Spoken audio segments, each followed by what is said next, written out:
Chances are that you have been lied to about knife attacks.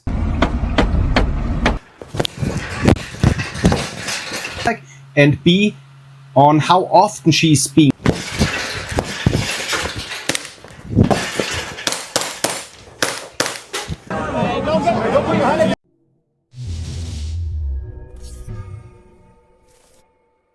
Chances are that you have been lied to about knife attacks. At least if your upbringing was similar to mine and your professional life is similar to mine as a former police officer and private security professional, one thing was always taught to us, even in civilian firearms classes for the CCW, for example.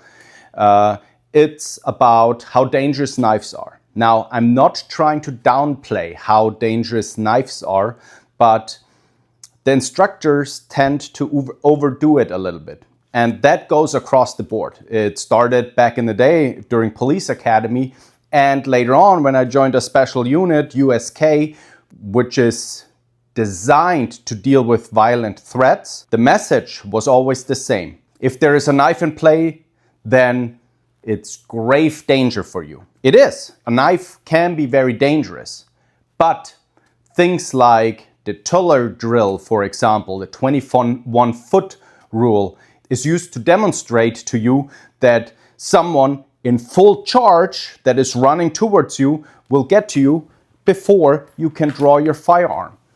And that is true.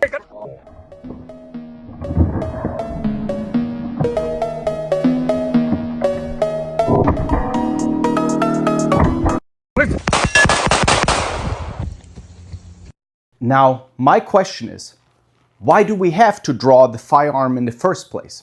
Especially because those bullets that come out of the firearm, even if they're hollow point, they don't have the stopping power that hand-to-hand combat techniques would have. Naturally, because they're very small, have a lot of energy in a small area that is being projected onto a target. In today's video, I'm going to show you, to the contrary, the example of a female that came face to face with an attacker that had this ice pick hold, which is something that is taught to you often in police academy. At least they taught us, and later during USK boot camp they said, oh, if someone holds the knife like this, they're dangerous, they know what they're doing. In this video that I'm going to show you, you will see a boyfriend or husband of a female that is just going to town. You can count yourself, put down in the comment if you can count how often he uses that thing, but countless time over a period of probably about a minute. And afterwards, the female is still running away. And she still is obviously wounded, but she's able to survive. Now, I ask you, after you watch the video, why do they tell police officers, oh, if someone has a knife, pretty much just crap yourself, try what you can, and because as soon as this thing touches you, you're toast. If a frail female can fight off an attacker like that. If you like videos about self-defense, how to keep yourself and your family safe, how to keep you and your partner safe if you're a police officer or a security professional, and how to get out of situations like these, then please do me a favor and like this video and subscribe to my channel and leave tons of comments below. Let's make sure we discuss the subject down here, and I would like to hear your point of view. Now let's watch the video. All right, on the right side of the screen you can see apparently her new boyfriend. He's gonna book it in just a second. And then I want you to keep a close eye on A, her throwing the backpack, and B, on how often she's being hit here, attacked, and still standing and still fighting. I want you, as we go through the other videos and the other examples, to get the confidence that you can make it out of a situation like this as the winner. Your body can withstand more than you think. Look at how long they have been fighting already, and that's a female. She's visibly smaller and weaker than him. And then in just a second, you will see her even still running away. So she's still not wounded enough that she cannot run.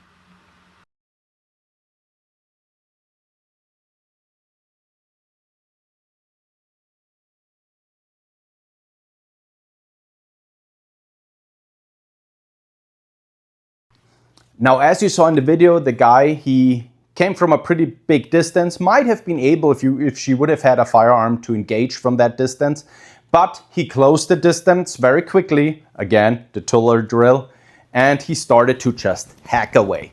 Multiple times as he was running after her, he was controlling her on her hoodie. Remember that for street fighting techniques, always take some inspiration from these kind of techniques, even though he's the bad guy, but you might be able to use that in the future. Use the hoodie against a person that you have to defend yourself against. But so he was going to town. She tried to put her backpack in between. We saw that didn't work. He wasn't deterred. But it would have been so simple to defend that, because remember, he was running after her, and we're gonna discuss now how we could use this energy against him, not in a Aikido way, but how we could just use this energy to project maximum violence, in this case, towards his face, so that every attack stops. I'm using light gloves here for speed development. I highly caution you against using heavy gloves when you practice at home, especially if you practice empty hand techniques, where out in the real world, you're not going to have any 16-ounce weight to fling. You have to get used to the weight of your fists, so use small gloves. So how did this guy attack? He was hacking away with his right hand. Obviously, now for me, I'm standing regular foot, left foot forward when I'm in my fighting stance. I don't really need a fighting stance. If stuff hits the fan, I'm gonna be in it very quickly. But we have to really just deal with one thing. This is his unaimed attacking of a knife. And guys, he was not some kind of operator that like went down and then like tried to slice, things like that. But we gotta obviously guard for that. So in any attack scenario, be it just hands or knife attacks, chin down. Be like a fortress in front of that person. The chin has to be down. This already protects your neck. Now, he can really only slice here. If he slices from the top down, he can stab you here. But we're not just standing there, right? So we're doing something against it. We deal with the knife. So a quick high block. This is not boxing or kickboxing, guys. He's not gonna suddenly hit you in the short ribs. No, we're dealing with the knife. He's gonna stab a few times up here. He might slice you, he might not. But then from here, we're just gonna shoot in with a quick, like this. This one doesn't even have a lot of power. From here, that's to stun him. You have to think about it. Every hit, or studies show also every round that you use in a fight, buys you about 2 seconds. So it always resets the clock. After you hit him like this, you block and you just like run in with this kind of blitz like this. Now you have 2 seconds. Those 2 seconds we use to load up with a harder punch. From here, now we're gonna go back and we're gonna load up a hard punch from here while protecting our vitals, and we lean forward, okay? So after that, he will be severely hurt, and you might probably have more than 2 seconds at this point after you hit him like that. But that's where we set up this little jump back that we did to kind of prime his brain for an attack. Subconsciously, he will pick up on that if we go back again. So after this one here, we hit him hard, we go back again, he's gonna aim for us in like a half-hearted another stab, and that's where we're gonna get him, okay? So from here, we're gonna go in like that, gonna go back, boom, hard punch, and now we're gonna jump back again, and from here, we're gonna do kind of like an overhand. From here, we go back in so that we duck under this knife that's coming and literally just swing this in. That will have enough power to put him down, but from there, we're also in a perfect position sideways. The arm is gonna stick out somewhere here, and we could wrestle him down if we still need to, or later engage, like what we're gonna be doing in just a second. So again, from here,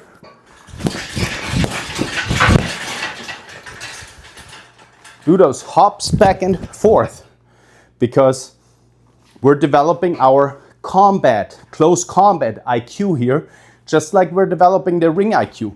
None of these techniques is a silver bullet, because I'm not one of these martial arts gurus that says do this tap stuff and it's gonna protect you. It's not. You have to be able to project violence.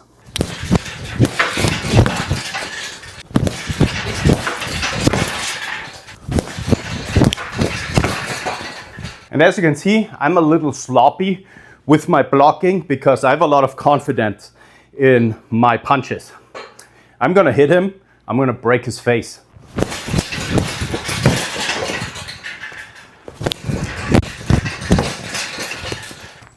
All right, guys, make sure you adhere to all the safety rules. If you're practicing with your duty gun or with your personal firearm at home, make sure you block the barrel, put a blue stick in there or some kind of zip tie, and make sure you don't have any live ammunition somewhere nearby. I'm not gonna go through these safety rules right now. I'm very well aware of all the safety rules. After all, I am a law enforcement firearms instructor here in the US, certified by the NRA, and I am also a BSIS, Bureau of Security and Investigative Services, firearms instructor, certified by a government body. So, what we're gonna do now, we're gonna increase our punching power with this firearm. Now guys, this is a last resort, obviously. This time we're not gonna do a muzzle strike because we wanna go away from this angular strike that he's doing with his knife. So we're gonna be flagging people around again. Be aware of what's behind your muzzle, okay? Always be aware of the background. When you hit with your firearm, always have your finger index. That's why you should practice this stuff at home. Don't practice it the first time when someone attacks you. All right, guys, so the beginning technique is gonna be just the same because we have to stop his forward momentum. If we were to follow the regular police academy curriculum now, we would try to create distance, fall back and most likely fall, and he would be on top of you until we get enough rounds out so that we hit him fatally. We're not even gonna go there. We're gonna stop him before he even gets there, and we're gonna cause the fight to be literally on our terms, okay? So the start is just the same. He's running towards you, you intercept him with this. You go back, you hit him here. Now you have this short, brief period where you can just pop two out. And now from here, he might still keep going. Don't believe me?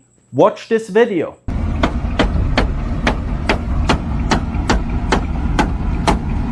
All right, you saw those rounds don't always have the impact that you want. He might still keep going, injured obviously. Now we're gonna angle out and we're gonna use this as a club, just like we did before. That's probably gonna knock him out. But from here now, we're sideways. And now we can engage. Okay? You saw my hand movement here. From here, I hit him. I go upside down. Why don't do this? Because it's a unnatural movement for your shoulder. If you go like this, you can angle better and you can still keep your firearm close. You don't want to push it in his face because he might grab it. You want to keep it as close as possible without giving him the chance to manipulate it. So you pop from here and then you'll have your distance created the correct way.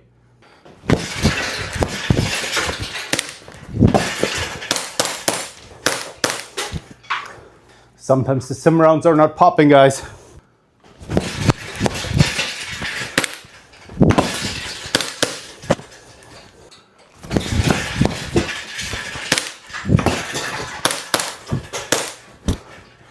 That's how we fight close quarters, guys. Ultimate violence. If you found value in this video, please, if you watched it until now, hit the subscribe button. Also, like this video and let's have a discussion below. What do you like? What do you not like? Stay safe, everyone.